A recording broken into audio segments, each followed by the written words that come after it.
pelajaranmu tadi? Menyenangkan, Pak. Apakah Nurul kesini disuruh atau keinginan sendiri? Keinginan sendiri, Pak. Apakah sebelumnya Nurul sudah pernah ke ruangan ini untuk dikonseling? Belum pernah, Pak.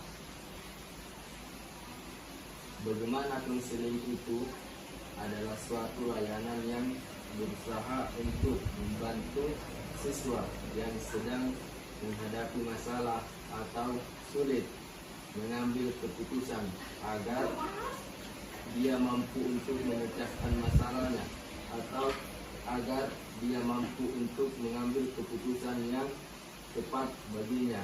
Nah, apa Nur sudah mengerti? Iya, Pak.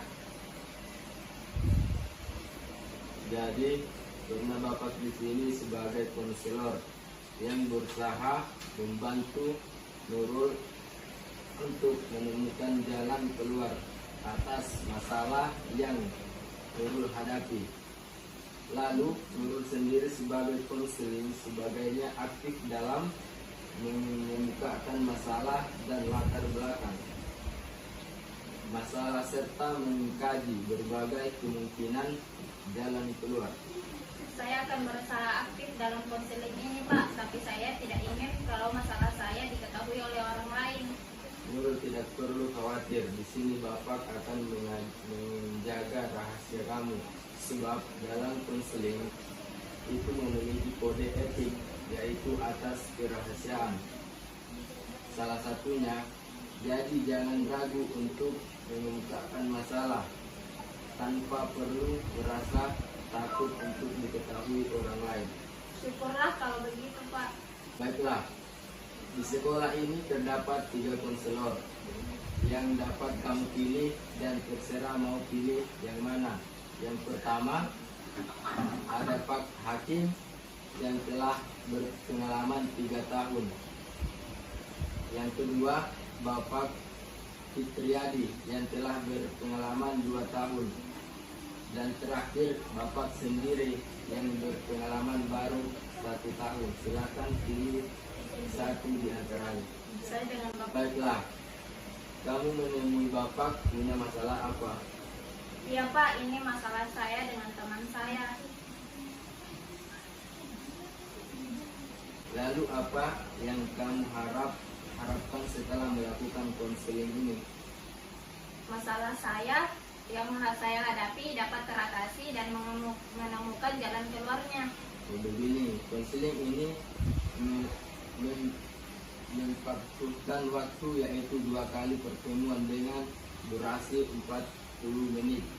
Bagaimana? Apa Nurul setuju? Iya, saya setuju, Pak. Baiklah, kita akan memulai konselingnya.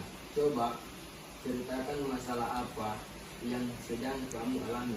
Begini, Pak, saya tidak tahu mengapa akhir-akhir ini saya merasa tidak nyaman berada di kelas, terutama dengan takwa. Kalau boleh Bapak tahu apa yang menyebabkan kamu bersikap demikian? Saya benci dengan takwa, Pak. Saya kurang suka dengan perilakunya. Kenapa Nurul kurang suka dengan perilaku takwa? Saya kurang suka dengan perilakunya yang suka mengejek pakaian saya dan sepertinya saya sudah tidak sanggup untuk berteman dengan dia. Apakah kamu sudah pernah mencoba untuk memberitahunya? Iya sih, Pak. Saya sudah pernah berusaha dan saya sangat ingin lebih akrab dengan takwa. Tadi kamu mengatakan sudah tidak sanggup berteman dengan takwa.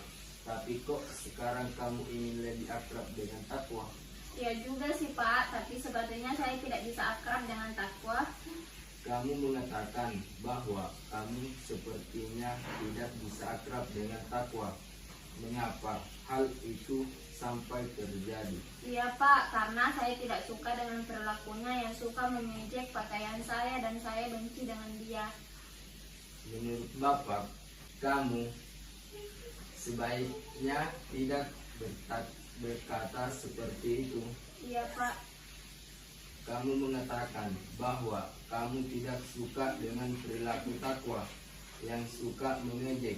bajumu dan kamu benci dengan takwa. Benar Pak, saya jadi bingung. Dari satu sisi saya sebenarnya ingin memberitahu takwa mengenai perilakunya dan ingin lebih akrab dengan takwa, tapi saya tidak tahu harus berkata apa. Kamu pasti bisa. Iya Pak. Jadi kamu benci dengan takwa karena perilakunya yang suka mengejek baju kamu. Seperti itulah Pak.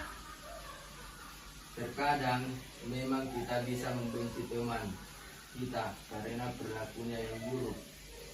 Tapi saya sedih Pak. Kamu merasa sedih. Terus terang iya Pak. Padahal di hati kecil saya juga keinginan agar takwa bisa merubah perilakunya.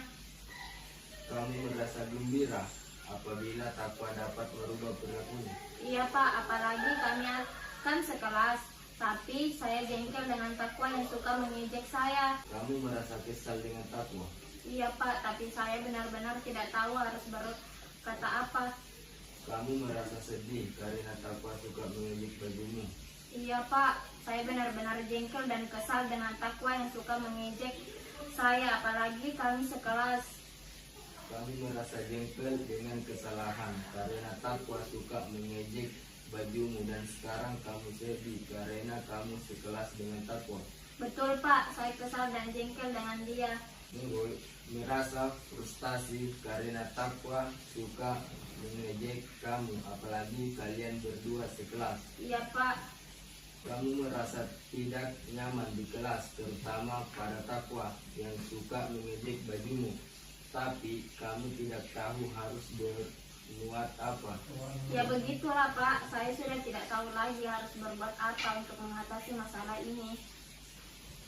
Kamu merasa putus asa dan kecewa dengan perilaku takwa. Tapi kamu tidak tahu harus berkata apa. Coba kamu simpulkan apa masalah kamu sebenarnya. Iya Pak, saya sedih karena semua ini masalah saya selalu diejek oleh takwa dan saya ingin takwa tidak mengejek saya lagi. Kamu merasa sedih karena berbagai kekurangan yang kamu miliki telah menghilangkan harapan yang kamu inginkan. Iya Pak, saya merasa terganggu karena sering berpikiran dengan masalah ini. Setiap saya mencoba untuk bisa memberitahu takwa, tapi saya merasa takut. Kamu merasa jengkel karena kamu belum bisa memberitahu takwa. Benar Pak, beberapa waktu yang lalu saya sudah mencoba untuk memberitahu takwa, tapi tetap saja takwa masih suka mengejek saya. Kamu merasa sangat marah karena takwa masih mengejek baju kamu. Benar Pak, pertama saya tidak nyaman berada di kelas karena takwa suka mengejek saya, dan kedua saya tidak suka diejek oleh takwa dan akibatnya di kelas kami kurang akrab. Kamu merasa kecewa karena kamu di kelas kurang akrab dengan takwa. Iya Pak, saya merasa kecewa. Kamu merasa sedih karena di kelas kurang dengan takwa.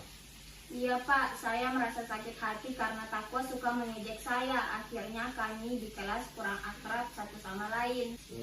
Merasa putus asa karena kamu tidak tahu harus berbuat apa sebagaimana ditunjukkan oleh kurang akrabnya kamu dengan takwa. Sebenarnya saya ingin memberitahu takwa, tapi saya tidak bisa melakukan suatu usaha yang maksimal. Tadi kamu mengatakan ingin memberitahu takwa, tapi kok tidak melakukan suatu usaha yang maksimal? Iya Pak, saya belum melakukan suatu usaha yang maksimal. Andaikan saya bisa memberitahu takwa, mungkin dia akan berhenti mengejek saya. Kamu merasa kecewa karena tidak dapat memberitahu takwa dan kamu ingin sekali takwa berhenti mengejekmu.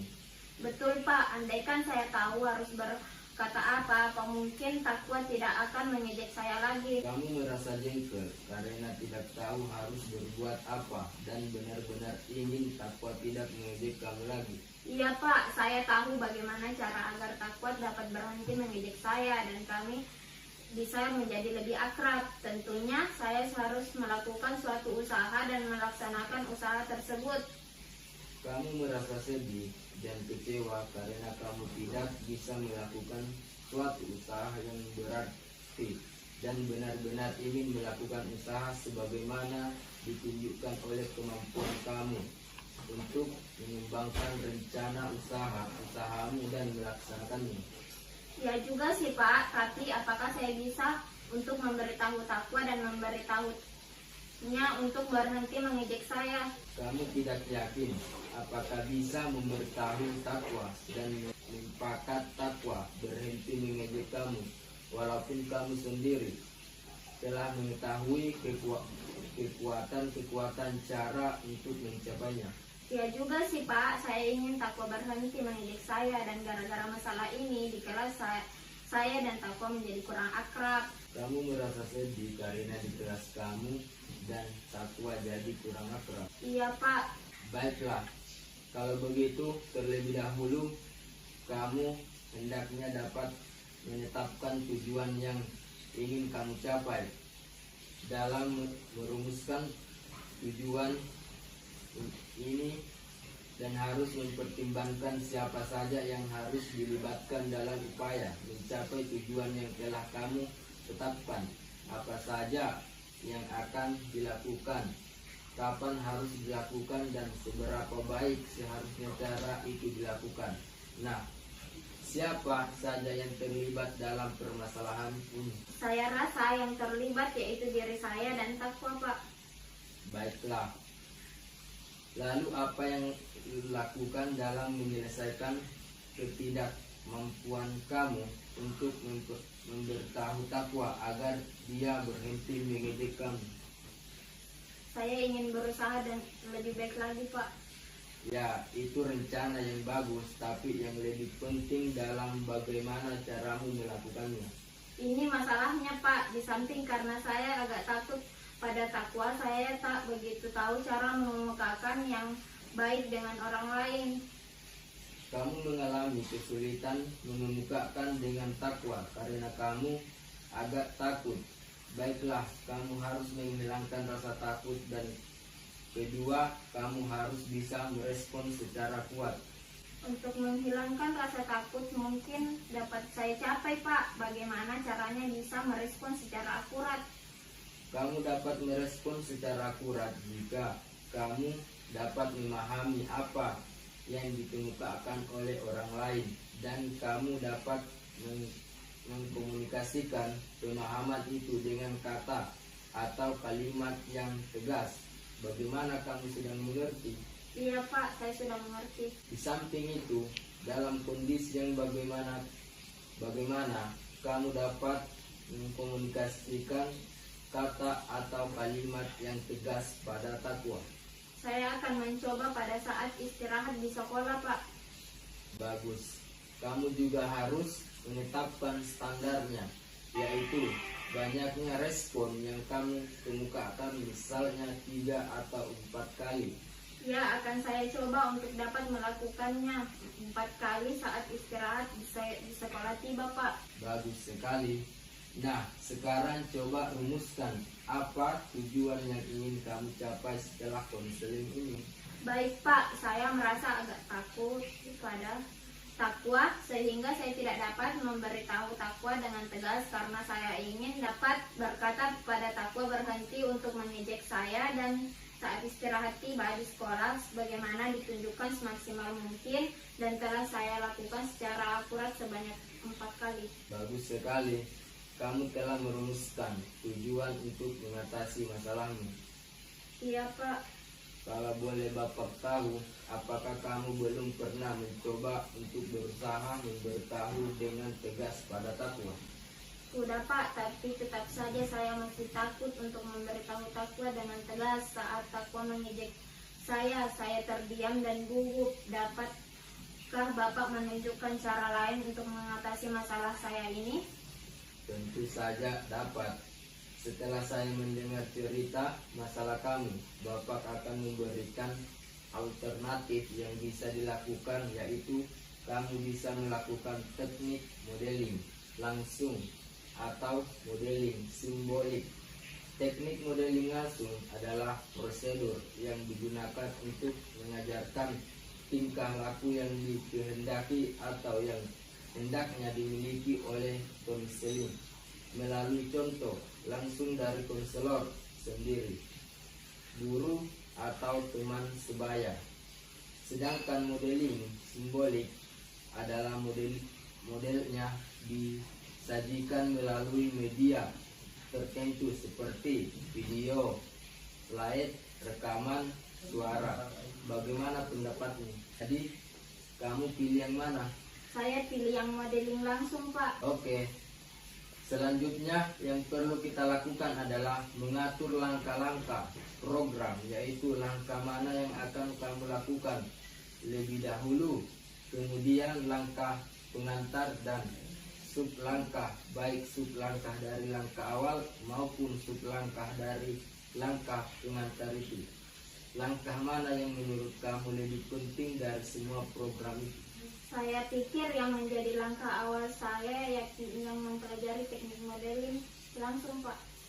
Itu adalah langkah awal yang baik, dan mana langkah pengantar kamu yang menjadi jembatan untuk mencapai tujuan. Langkah pengantara saya adalah saya akan memperagakan dari teknik modeling langsung.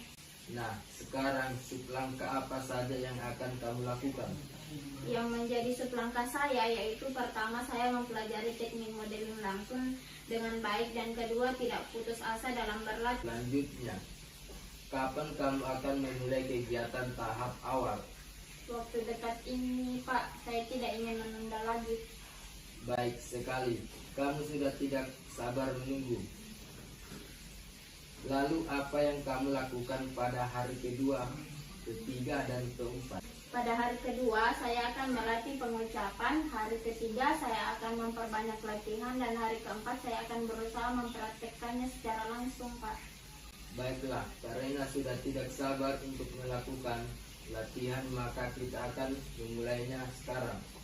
Bapak akan memberitahukan teknik dari modeling langsung. Begini, kita akan bermain peran sebentar. Bapak ingin kamu berperan sebagai takwa, seperti yang dilakukan. Katakan pada Bapak apa yang ia katakan tentang baju kamu. Bapak akan berperan sebagai kamu. Bapak akan hanya terdiam dan gugup seperti yang kamu katakan pada Bapak. Bapak akan mengatakan pada takwa, perasaan sakit saya. Oke, sekarang kamu mulai sebagai takwa. Iya, Pak. Bagaimana tentang pelaksanaan modeling langsung? Saya akan coba berlatih di rumah, Pak. Bagaimana menurut kamu dan bagaimana perasaanmu? Bagus, Pak. Saya senang. Rupanya waktu kita sudah hampir habis. Iya, Pak. Untuk memanfaatkan waktu, Bapak ingin kamu mengungkapkan kembali pokok-pokok hasil pembicaraan kita. Saya harus melakukan teknik modeling langsung yang Bapak peragakan setiap ketemu dengan takwa. Bagus, rupanya kamu sudah paham. Bagaimana perasaan kamu sekarang? Saya merasa lega, Pak. Baiklah, kalau begitu Bapak akan memberi tugas pada kamu untuk melakukan setiap kali kamu ketemu dengan takwa agar dia berhenti mengejek kamu. Iya, Pak. Saya akan berusaha. Bapak akan memberikan catatan Bapak pada kamu sebagai pengingat, dapat dijadikan kontrol untuk mengetahui kemajuan kamu. Baik, terima kasih, Pak. Kalau kamu tidak keberatan, kita bisa bertemu lagi di sini pada hari dan jam yang sama untuk membicarakan pengalaman kamu tentang memberitahu takwa. Baiklah, kalau begitu boleh saya pamit pulang, Pak. Silakan. Terima kasih, Pak. Oke, saudara.